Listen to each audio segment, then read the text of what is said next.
영장 배드 테이스트. 오늘 시간은 극장에서 개봉한 신작 소개해드리는 세분 토론 시간입니다. 오늘 저희가 소개해드릴 영화는 한동안 한국 영화가 그래도 꽤 개봉을 했어요. 전 세계에서 가장 모범적인 방역 수칙을 지키면서 개봉을 했는데 광화문 이후로 또다시 확진자들이 늘어나면서 방역 조치에 의해서 사회적 거리두기가 강화되면서 어쩔 수 없이 또 영화 개봉이 멈췄어요. 그러다가 다시 개봉한 영화 되겠습니다. 아주 오래간만에 만나는 여성 투탑을 내세운 스릴러 디바가 바로 오늘 소개해드릴 작품입니다. 함께 하신 두 분 소개하겠습니다. 닥터님. 안녕하십니까. 크리스님. 안녕하세요. 크리스입니다. 우리가 마지막으로 다룬 한국 영화가 뭐였죠? 다만 악에서 구하소서. 다만 악에서 구하소서. 그 이후로 뭐 한국 영화 계속 개봉하다가 어쨌든 그놈 광화문 종교인들 집회 때문에 또 확진자들도 엄청나게 늘어나서 개봉을 많이 연기했죠. 그렇죠. 개봉 연기한 대표적인 영화가 국제수사. 예, 어쨌든 우리나라 방역 대단해요. 방역 능력은 정말 놀라울 정도더라고요. 저희가 계속 저희 방송에서 말씀드리지만 이 정부가 방역은 정말 잘하고 있고 더불어 우리 국민들 서로 마스크 끼고 초상집에 사흘이나 확진자가 있었는데 다 마스크 끼고 있어서 한 명도 감염 안 됐더만. 국민성 대단해. 웬만하면 좀 어르신들이 그렇게 문상 가면은 예의 없다고 마스크 벗으라고 그럴 텐데 다행히 그런 사태는 없었나 봐요. 예, 하여튼 그래서 우리 국민성 마스크 철저히 끼고 손 씻고 남한테 피해 안 주려고 노력하신 덕분에 오래간만에 또 한국 영화 개봉을 했습니다. 광복절 광화문 집회 이후로 다시 만난 한국 영화라는 의미도 있지만 저는 그것보단 또 오래간만에 만나는 여성 투탑 영화라는 점에서 굉장히 의미가 크다고 생각해요. 아주 오래간만에 본 여성 투탑의 영화고 게다가 장르가 스릴러지 않습니까? 나름 괜찮게 봤습니다. 저한테는 여성 투톱이라는 걸로 일단 반은 먹고 들어가는 영화죠.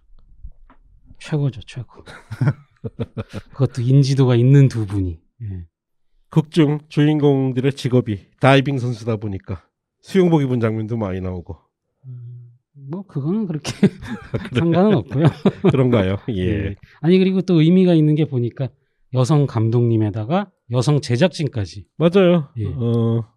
거의 모든 제작진부터 스텝까지 거의 모든 크루들이 여성이었다고 그러더라고요. 저희가 기억하는 가장 최근에 본 여성 투탑 영화는 걸캅스. 굉장히 비난 많이 받았죠. 근데 흥행이 또 잘 됐어요. 근데 디바는 걸캅스하고는 조금 다른 것 같아요.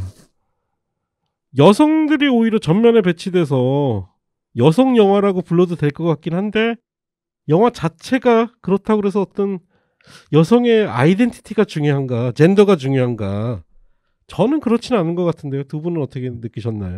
이건 여성의 문제라기보다 인간관계의 문제고 이 영화의 주제 자체는 서로 경쟁하는 관계에서 우정이 어떻게 이루어질 수 있는가, 그걸 담고 있는 거죠. 그렇죠. 그러면 내용 간략하게 소개해 드리겠습니다. 주인공은 신민아 씨가 연기하는 이영입니다. 이영. 그리고 그의 절친이자 동료로는 이유영 씨가 출연하는데 바로 수진의 역할입니다. 이영과 수진은 다이빙 선수죠. 다이빙. 근데 어느 날 수진이 차를 몰고 운전을 하다가 그만 교통사고가 납니다. 절벽 아래로 차가 떨어지고 이영은 살아남았는데 운전을 했던 수진은 실종 상태, 생사를 확인할 수가 없습니다. 그러면서 이야기는 과거로 플래시백이 되죠. 아주 어린 시절부터 들은 동료였어요. 그리고 현재까지도 한 방을 쓰고 있을 정도로 절친한 동료인데 문제는 둘의 실력이 넘사벽입니다. 넘사벽. 이영은 아주 촉망받고 대회에서 1등을 놓치지 않는 국가대표급이죠. 실제 올림픽에도 나가야 되고. 그런데 수지는 실력은 훨씬 떨어지는 것 같아요. 관계가 꼭 저와 닥터님의 관계 같네요. 닥터님이 수진. 예, 그래서 수진을 보면 열등감에 쌓여 있는 것 같기도 하고, 그리고 괴로워하기도 하고, 이영에 대한 질투심도 좀 있는 것 같기도 하고. 근데 이영은 그런 수진을 끝까지 함께 하려고 합니다. 팀에서 수진을 방출하려고 해도 이영이 그걸 막아서죠. 둘이 함께 듀엣, 팀에서는 솔로로 출전하길 바라지만 둘이 함께하는, 뭐라고 부르죠? 둘이 함께하는 다이빙? 정확한 용어가 뭐죠? 듀엣? 모르겠는데. 예, 하여튼 둘이 함께 플레이하겠다고 할 정도로 이영은 수진을 챙깁니다. 근데 그렇게 이영이 수진을 이끌어가면서 훈련을 하는데 어느 날부터 수진이 갑자기 실력이 좋아져. 이상하잖아. 항상 우울해 있던 수진이 기분도 좋아진 것 같아요. 그래서 이영이 이상하다. 저 실력도 없는 게 어떻게 실력이 좋아졌지. 그러다 보니 뭐 별의별 소문이 다 돌아요. 그러던 와중에 사실은 교통사고가 났던 겁니다. 홀로 살아남은 이영. 벼랑 끝에서 차가 떨어졌으니 그 충격이 얼마나 심했겠어요. 사고 당시의 기억을 상실하고 맙니다. 하지만 어쨌든 살아남았는데 가장 친한 친구이자 동료인 수진의 생사불명이 불명확하니 이영은 얼마나 속상하겠어요. 이 정도면 거의 죽은 거나 다름없지. 근데 수진에 대한 이상한 소문이 돌기 시작합니다. 죽기 전에 실력이 갑자기 좋아졌잖아. 뭐 약을 먹었다는 소문도 있고 귀신을 만나서. 귀신 만나서 전통이 있답니다. 그 죽은 선배 귀신을 만나면 실력이 갑자기 는다는 등. 교통사고가 나기 전까지만 해도 자기의 영혼의 파트너라고 생각했던 수진이 들리는 소문에 의하면 아주 영 딴판인 사람이었어요. 그 이후로 이영은 알 수 없는 공포감에 휩싸입니다. 심지어 교통사고 때 났던 상처, 이마 위 상처를 밤이면 밤마다 귀신인지 실제일지 모를 수진이 나타나서 상처를 막 찢고 가요. 그러면서 이영의 실제와 환상이 뒤섞이면서 영화는 교통사고가 났던 당시에 어떤 일이 있었는지를 찾아간다는 게 바로 디바의 주된 스토리입니다. 오늘은 스토리 소개가 길군요. 많이 기네요. 병자처럼 길었군요. 닭둥이처럼 길고. 근데 이거는 어떻게 그렇게밖에 소개 안 할 수가 없어요. 예. 어쨌든 장르적으로는 미스터리 스릴러죠. 아 근데 무서워요. 아 몇몇 장면은 좀 무서웠어요. 장르적으로는 미스터리 스릴러고 내부적으로는 사이코 드라마죠. 신민아 씨가 연기하는 이영. 이 인물의 내면과 외면이 계속해서 교차 진행되고 있다 보니까 좀 정신 사나운 부분도 있고 또 종종 좀 무서운 장면도 있죠. 굉장히 무섭더라고요. 쫄았어요. 예, 뭐라 그럴까요? 점프 스퀘어 장면이 몇 개가 있습니다. 예. 저는 예고편을 얼핏만 봤거든요. 근데 포스터나 예고편에서 느껴졌던 거하고는 또 완전 좀 영화가 딴판이더라고요.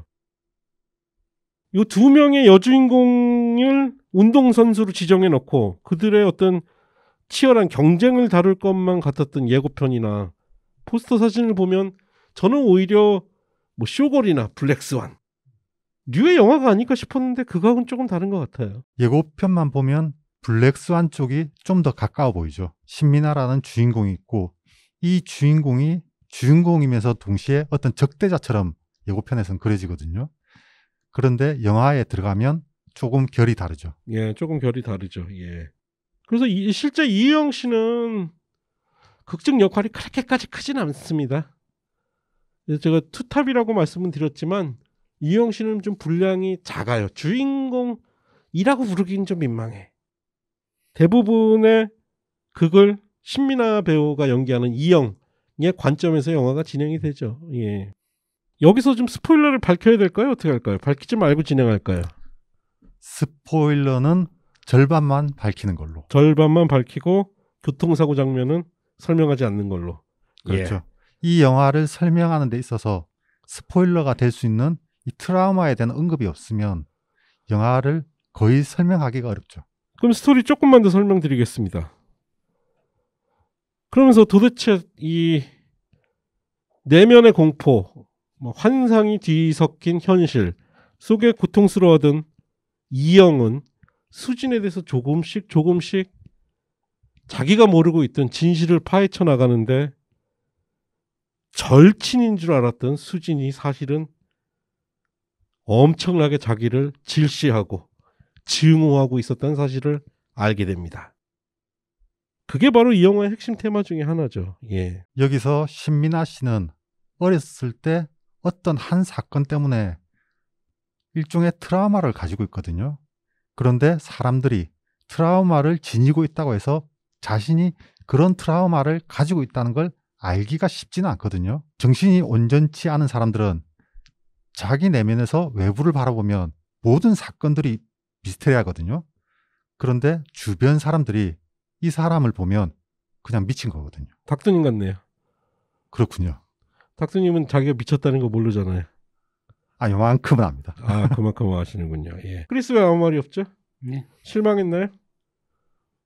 영화에 실망했냐고요? 예, 뭐 어떤 두 여성의 질퍽한 사랑 이야기인 줄 알았나요? 처음에 블랙스완 얘기를 들었을 때는 이 둘이 친구 설정이면 그런 장면이 못 나오는데 그 생각을 하긴 했어요. 그냥 라이벌이어야지 뭐 애증의 관계로 가다가 이제 뭐 둘이 약간 뭐 그런 것도 기대했는데 전 영화를 보고 나서는 그런 쪽으로 안 간 거 잘했다. 왜냐면 제가 보면서 비슷한 헐리우드 영화처럼 이렇게 될래나 하면서 계속 예상을 하는데 살짝 비껴나가더라고요. 그래서 되게 신선하게 봤습니다. 예, 그래서 이제 후반부는 사건의 전모를 밝혀나가면서 하이라이트에 이제 교통사고 당일날 어떤 일이 있었나가 밝혀지면서 영화는 결말을 맺는데요. 결국은 절친이고 동료, 서로를 아끼는 동료인 줄 알았는데 그 중에 한 명은 철저하게 그 감정을 숨기고 열등감, 일종의 열등감에 의해서 친구를 질시하고 증오하고 있었다는 게 밝혀지면서 일종의 이건 장르 스릴러라기보다는 인간 심리를 묘사한 작품이 아닌가 싶어요. 그래서 제가 이 영화는 사이코 드라마다. 전체적인 구조는 사실 많은 영화들에서 다루고 있거든요. 대표적이라고 하기는 좀 사람들이 잘 모르는 영화지만 빅플릭스에 보면 미친 섹스라는 영화가 있습니다. 왜 봤어요? 제목 보고 봤나요? 아니, 우리 소개하려고 봤는데 네. 반전이 좀 너무 뻔한 감이 있어가지고 그걸 소개를 안 했었는데 그 영화 구조가 이 영화 구조하고 거의 비슷하거든요. 이 영화는 사실은 미친 사람의 얘기죠. 미친 사람의 얘기인데 이 사람은 단지 나의 친구가 나를 질시한다, 내 실력을 질투한다, 이런 것뿐만이 아니라 사실은 자신의 업보가 있는 거죠. 그게 자신의 잘못인지 외면적으로는 모르고 있는 거죠. 하지만 내적으로는 이 심층 심리에서는 그 자신이 지은 죄를 알고 있고 그게 트라우마로 작용해서 비극 전체를 만들어내게 되는 거거든요.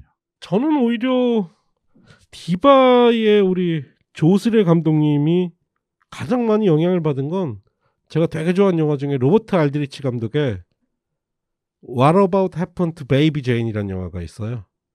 아주 두 여배우의 끝내주는 연기가 돋보이는 심리 스릴러인데 저는 그 작품하고 이 영화하고 구조가 거의 비슷한 것 같아요. 왜냐하면 그 작품은 두 자매, 그 중에서도 또 한 명은 여동생이 특히 열등감에 아주 재능 있는 연예인인 언니를 질시하는 이상한 역할로 나오거든요. 그리고 그 영화도 자동차 사고가 주요한 테마로 등장을 합니다. 그리고 사실상 결말도 거의 유사해요. 그래서 저는 로버트 알드리치 감독의 베이비 제인에게 무슨 일이 생겼나가 사실상 영화 디바의 모티브가 아닌가 싶은 생각이 들었거든요. 전 좀 많이 다른 것 같습니다. 트릭이 똑같잖아. 트릭이. 반전 트릭. 아니 왜냐면 제가 봤을 땐 그 영화를 분명히 박찬욱 감독이 좋아할 거거든요. 박찬욱 감독은 예전부터 그 영화 좋아한다고 그래요. 얘기했었죠. 역시 제 예상이 맞았군요. 근데 박찬욱 감독이 또 이 작품이랑 연관이 있다면서요? 예, 그 조스레 감독님이 이제 시나리오 리뷰를 부탁하려고 박찬욱 감독님한테 이제 보여드렸더니 보자마자 대뜸 제목으로 디바 어때? 그래서 디바요? 그리고 집에 와서 찾아보니까 이제 유명한 뜻은 저희들이 이제 많이 익숙한 뭐 이탈리아어로 여신 그게 있는데 이란 말로는 이게 전설 속의 괴물, 악귀 뭐 이런 뜻이 있대요. 그래서 이영이랑 캐릭터의 그 이중성이랑 제목이랑 잘 맞을 것 같다. 그래서 박찬욱 감독님한테 아주 감사하다고 하면서 제목을 디바로 정했다 그러고. 그런데 악기라고 하면 신민아 씨가 연기한 캐릭터를 좀 너무 과잉으로 몰아가는 게 아닐까.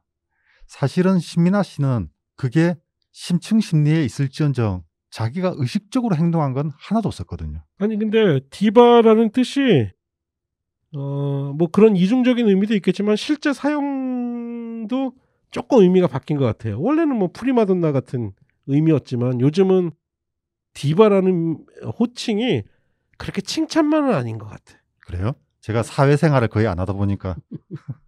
그 사이코패스 같으라고. 예, 그래서 타이틀은 굉장히 적절하다. 그리고 이야기 구조도 저는 이 영화는 굉장히 짧아요. 요즘 영화 추세를 보면 이 영화는 진짜 거의 중편밖에 안 되는 것 네. 같아. 요즘 상업 영화들이 대부분 2시간 넘잖아요. 이 영화는 1시간 반이 채 안 됩니다. 1시간 24분. 그 이야기가 깔끔해요. 군더더기가 없어요.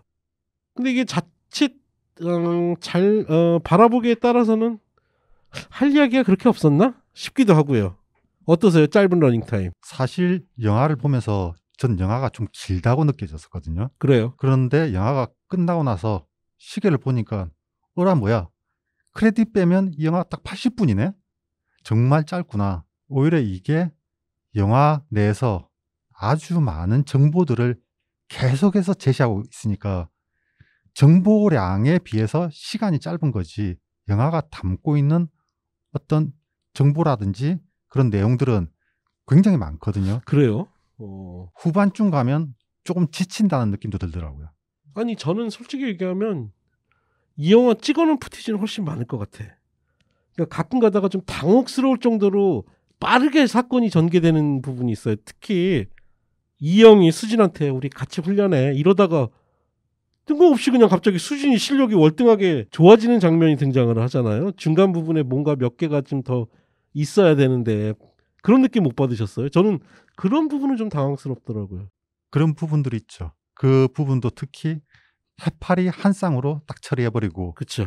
사실 좀 뜬금없죠. 그 다음에 그냥 갑자기 실력이 좋아져서 소문이 돌아 막. 그리고 마지막 클라이막스 부분은 굉장히 급박하게 진행이 맞아요. 되더라고요. 그래서 저는 조금 아쉽더라고요. 그러니까 몇몇 환상과 현실이 막 뒤엉키는 장면은 이거 편집 잘못한 거 아니야 싶을 정도로 그냥 화면이 뚝뚝뚝 끊기는 느낌이라서, 그리고 영화의 연결성 부분이 이것이 지금 벌어지고 있는 일이 그냥 화면에 보이는 사건 그대로라고 믿는 분들한테는 왜 전개가 이렇지 싶을 정도로 저는 템포가 빠르게 전개되던데요. 대신에 영화의 템포가 빠르다 보니까 확실히 흡입력은 있죠. 초반에 이제 두 사람이 많이 같이 나오는 장면들이 좀 이렇게 긴장감이 많이 느껴졌는데 이제 이유영 씨가 좀 덜 나오기 시작하잖아요. 그때부터 좀 긴장감이 좀 많이 좀 떨어져서 그때보다 조금 늘어지는 느낌이 들더라고요. 그래서 좀 이유영이 네 스타일이라서 그런 거 아니야? 둘 다 되게 좋아합니다. 그렇군요. 예. 예. 근데 그래서 그 약간 환상을 보는 거나 신민아 씨가 이렇게 뭐 혼자서 막 이상한 경험을 하고 이런 장면에서 이유영 씨를 어떻게 해서든지 좀 더 많이 넣었으면 어땠을까? 저는 뭐 그 생각이 좀 들더라고요. 그런데 디바는 정말 장르적으로 호러라는 카테고리에 넣어도 뭐 부족함이 없을 정도로 힘있게 영화가 진행이 돼요. 이 정도면 호러죠. 거의 호러지 호러. 게다가 아까 크리스님이 디바라는 제목이 왜 붙게 되었는가, 그 설명에 따르면 내용도 잘 들어맞는 부분들이 많죠. 경쟁 관계에서 우정이라고 얘기했었는데 우정이 돈독할지라도 경쟁 관계가 발생하면 어쩔 수 없이 질투라는 괴물이 올라오게 돼 있거든요. 이 괴물은 외부에서 오는 게 아니라 내부에서 오기 때문에 신민아 씨가 친구와 똑같은 자리에 흉터가 있죠. 그 흉터를 잘 때 마치 귀신이 와서 긁는 것처럼 하지만 자동차 장면에서 보여주듯이 자신이 그 상처를 계속해서 후벼 파는 거거든요. 자기 내면의 괴물이 자신의 육신을 계속해서 좀먹어가는 거죠. 아니 그 장면도 그렇고요. 저는 다이빙이라는 종목을 선택한 건 되게 탁월했던 것 같아요. 결국은 이 영화가 그 카메라 트릭도 그렇고 여러 측면에서 다이빙의 행위, 그 물속으로 뛰어드는 것 자체가 결국은 어떻게 보면 자기 시면, 내면의 시면을 뛰어드는 것에 대한 공포감, 자기가 사실은 감추고 싶은, 드러내고 싶지 않은 그런 심리에 대한 은유로서 다이빙은 굉장히 탁월한 선택이었다. 보통 다이빙을 가지고 그런 묘사들을 많이 쓰죠. 아주 유명한 카페 영화 그랑블루. 그랑블루도 결국은 그 심해로 내려가는 게 자신의 내면으로 계속해서 내려가는 거예요. 상징하거든요. 그런 면에서는 이 영화가 선택할 수 있는 어떤 스포츠 종목은 다이빙이 최선이었지 않을까. 예. 그 원래 물이 내면으로 은유되는 건 영화에서 그렇게까지 뭐 신기한 경험은 아닙니다. 그렇게 많이 은유를 하죠, 영화에서. 아주 오래된 상징이고 그렇죠. 가장 유명한 게 햄릿에서 오피리아의 죽음. 그런가요? 아니면 이걸 더 거슬러 올라가면 정말 유명한 신화가 있지 않습니까? 나르시시스의 신화. 그렇겠네요. 예. 저는 물을 그렇게 상징적으로 가장 잘 이용한 영화로요. 러브 앤 머시라는 영화 생각나요? 그 영화가 그 유명한 비치보이스의 브라이언 윌슨, 리더라는 브라이언 윌슨, 실제 브라이언 윌슨이 겪었던 이야기를 영상화한 건데요. 그 브라이언 윌슨이 비틀즈하고 음악 경쟁하면서 쉽게 얘기해서 소리의 내면으로 빠져드는 거예요. 그냥 단순한 뭐 서핑 USA 이런 듣기 편한 서핑 뮤직만 만들다가 진짜 음악을 한번 세상에서 아무도 들어보지 못한 소리를 한번 만들어보고 싶다 그러면서 자기 내면의 소리를 막 찾기 시작을 해요. 근데 주변 애들은 관심이 없는 거야. 다른 멤버들은.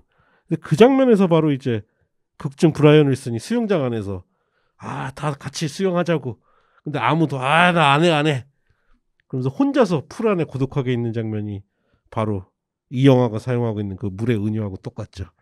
그렇게 약쟁이가 되는군요. 예, 맞습니다. 그렇게 약쟁이가 됩니다. 고급진 인용이죠. 그 영화를 안 봐서 그게 예. 고급진지. 예, 그래서 디바를 좋아하시는 분들은 러브 앤 머시도 한번 보시면 물의 사용이 똑같다. 그리고 아까 말씀드린 것처럼 여성 제작사와 여성 감독, 여성 배우들, 여성 스텝. 하지만 영화 자체는 또 여러분들이 뭐 선입견을 가지고 이거 뭐 페미니즘 영화 이렇게 접근하실 필요 전혀 없습니다. 이 영화는 그런 걸 전혀 표방하지 않아요. 전 이 영화 오히려 배우들 연기보다 영화의 만듦새가 더 눈에 많이 들어오더라고요. 촬영도 잘 됐고 그 다음에 독특한 장면들도 종종 있고 이 스태프들이 굉장히 노력을 많이 했겠구나 그런 생각이 들더라고요. 그러니까 조스레 감독이요 경력이 꽤 됩니다. 물론 뭐 단편 영화, 독립 영화부터 시작을 해가지고 잉투기, 독립 영화로서 꽤 사랑을 많이 받았던 영화 잉투기 각본 쓰셨고 재평가 받아 마땅한 영화죠 라고 생각을 해요. 저는 가려진 시간, 강동원 씨 나왔던 가려진 시간에 대본을 쓰기도 했고 택시 운전사 각색을 하셨어요. 아마 이런 재능 때문에 박찬욱 감독이 도움을 주셨겠죠. 근데 이 여성 감독을 폄하하는 건 아니고요. 여성 감독들이 잘 사용하지 않는 좀 다이나믹한 카메라를 구사해요. 굉장히 실험적인 카메라 구도, 촬영 기법들을 동원한 게 저는 대단히 눈여겨볼 만하다 싶은 생각이 들더라고요. 아니 촬영 감독님도 1세대 여성 촬영 감독이신 김선령 촬영 감독님. 그래요? 예. 그러시더라고요. 대단하네. 그래서 영화 굉장히 힘 있습니다. 저는 오래간만에 굉장히 힘 있는 여성 영화인들의 영화를 본 것 같아요. 영화 전체가 사태의 결말을 딱 정해놓고 끝까지 밀고 가는 힘이 분명히 영화 안에 있죠. 저는 그리고 두 배우들도 칭찬해주고 싶은 전 게 칭찬해야 된다고 생각해요. 다이빙 연습을 굉장히 많이 했더라고요. 그래요? 예, 심지어 제가 보니까 신민아 씨가 인스타에 올렸는데 그 앞으로 입수하는 거 말고 백으로 입수하는 것도 그 연습하는 거를 쫙 찍어서 올렸더라고요. 근데 봐도 되게 힘들어 보이는데 그래서 처음에 한 1m 높이도 이제 두 사람 다 무서워했는데 훈련하면서 이제 조금씩 높여가지고 감독님께서는 10m에선 굳이 할 필요 없다 그랬는데 연습을 해서 10m 위에서 물구나무를 서서 직접 이유영 씨가 하셨다고 그러네요. 예. 아 그래요. 예. 대단하네. 그러니까 아니 저는 이 영화에서 저는 이유영 씨는 사실은 굉장히 스펙트럼이 넓어요. 그래서 독립영화부터 상업영화까지 다 하시거든요. 이유영 씨는 또 안타깝게도 고 김주혁 배우님의 원래는 약혼녀였나 여자친구였나로 알려져 있었죠. 근데 다양한 연기 잘하시고 저는 이 영화에서 특히 신민아 씨 칭찬하고 싶은 게요. 저는 신민아 씨가 나왔던 영화 중에 유일하게 저는 배우 신민아를 봤습니다. 기존에는 인형 같은 아름다운 인간 신민아를 영화 속에서 봤다면 이 영화에서는 배우 신민아가 보이더라고요. 그렇군요. 뭘 봤지? 신민아 씨가 나왔던 영화를? 영화 많죠. 아니 제가 본 거. 뭐 야수와 미녀도 있고 달콤한 인생도 있고 달콤한 인생 보셨을 거 아니에요. 고고70도 있고. 아, 고고 고고 70 70 있었구나. 예. 그 위에 뭐 10억 같은 영화도 있었고. 근데 생각해보면 이 영화 속에서 신민아 씨 잘 안 떠오르잖아 다들. 아니 고고 70은 잘 떠오릅니다. 거기 뭐 캐릭터가 좋으니까. 근데 저는 이게 신민아 씨가 되게 오래간만에 영화 작품일 거예요. 6년인가 그래요. 아 그래서 그랬군요. 왜냐하면 저희 방송에서 신민아 씨 영화를 한 번도 안 들었던 것 같아요. 그래서 왜 그랬지? 생각을 해보니까 오래간만에 영화 출연인 것 같더라고요. 그리고 30대가 되고 나서 마땅히 할 게 없었다고 본인이 그러고. 솔직하네. 그게 아니라 우리가 팟캐스트를 시작하니까 저 따위 것들한테 내가 언급당할 수는 없다. 저 새끼들이 내 연기를 언급하는 건 모욕이야 이러고서는. 제가 이유영 씨랑 신민아 씨 인스타 가서 또 댓글 하나 달았거든요. 영화 잘 봤습니다. 그리고 배드 테이스트라는 유튜브인데 곧 리뷰도 할 겁니다. 근데 뭐 좋아요는 안 누르시던데요. 아 그래요? 예. 아직은 모르겠습니다. 빨아줘야겠고. 혹시라도 보시면 예. 늦게라도. 아니 예. 왜냐하면 가끔 저희가 한국 영화를 소개하면 제가 인스타에 저희 방송 뭐 홍보한다고 뭘 올리면 조연 배우분들이 가끔 오셔서 댓글을 다실 때도 있고 뭐 하트를 누르실 때도 있고 그래요. 그 댓글만 달지 말고 출연 좀 하시라고 그러지. 아니면 계좌번호 좀 알려주던가 후원 좀 하라고. 예. 그래서 저는 추천합니다. 디바. 저는 이 영화의 클라이막스가 굉장히 긴장되기는 했지만 좀 너무 급작스럽지 않았나. 급작스럽게 시작했다가 정말 급작스럽게 끝나는 감이 있거든요. 그 부분을 조금 더 정돈했으면 더 좋지 않았을까. 근데 신민아 씨도 말씀을 뭐 그렇게 인터뷰를 하셨다니까 할 일이 없었다. 그게 어떻게 보면은 우리나라의 이런 30, 40대 여배우들이 처한 현실일 수도 있을 것 같아. 마땅히 출연할 만한 여성들의 영화가 별로 없잖아요, 우리나라에. 대부분 뭐 남성 중심에 요즘은 뭐 1명 가지고도 안 되죠. 2명, 3명, 많으면 4명, 5명 정도의 거의 주연급 배우들 모아가지고 영화 만드는 게 현실이잖아요. 그리고 그 영화들에서 여배우는 그냥 장식처럼 등장하거나 뭐 특별 출연 정도로만 다뤄지는 그런 한국 영화 풍토에서 저는 디바의 출연은 굉장히 반갑습니다. 그리고 더군다나 디바가 좋은 평점을 줄 수 있어서 저는 더더욱 반가워요. 그래서 다음 주에 아마 대규모로 개봉하는 한국 영화는 국제수사가 되겠죠. 근데 그 영화 역시도 거의 남성 배우들 중심이 있겠죠. 예, 그래서 저는 디바를 장르 영화 좋아하시는 분들이라면 워낙 미스터리, 스릴러 장르이기 때문에 그 관점에서도 만족할 만하고요. 저는 오늘 여러 가지 측면에서 디바는 조금 보정해서 별점 줄 수 있을 것 같아요. 예, 그럼 별점 평가 한번 해보시죠. 저는 이 영화 3.25개 주겠습니다. 이유영 씨와 신민아 씨가 민낯으로 그냥 연기하기도 힘든데 수영복을 입고 다이빙을 계속 해야 되는 그걸 높이 사서 저는 3개 반. 3개 반? 예. 저도 3.25개예요. 3.5개 주기에는 요만큼이 아쉽고 3개보단 잘 만들어진 것 같긴 해요. 그래서 보정이 좀 들어가서 저는 3.25개 주고 저는 조스레 감독님이 정말 장르 영화 감독으로 한번 승부 봤으면 좋겠어요. 이 정도 재능이면 좀 충분히 해낼 수 있을 것 같아요. 그래서 박찬욱, 봉준호 감독님을 능가하는 그런 감독님이 됐으면 하는 바람입니다. 그리고 요즘 내가 요 배우 관심 있게 보고 있거든요. 신민아 씨가 속해 있는 에이전트 대표로 나오는 주석태라는 배우 생긴 거 조셉 고든 레빗이랑 비슷하게 생기지 않았어요? 아니요. 아니 이 배우가 내가 최근에 양자 물리학에서도 보고 오케이 마담에서도 보고 여러 영화에서 보는데 되게 경력 오래된 배우거든요. 그 무명 시절 길었고 사실은 지금도 거의 무명인데 저는 생긴 것도 마음에 들고 저는 이 주석태라는 배우 한번 눈여겨보시면 좋을 것 같아요. 이 영화에서 연기가 굉장히 안정감이 있죠. 예, 경력 되게 오래된 배우예요. 예, 그래서 다음 주면 추석 대명절인데 15세이긴 한데 가족들이 보기에는 어울리지는 않고요.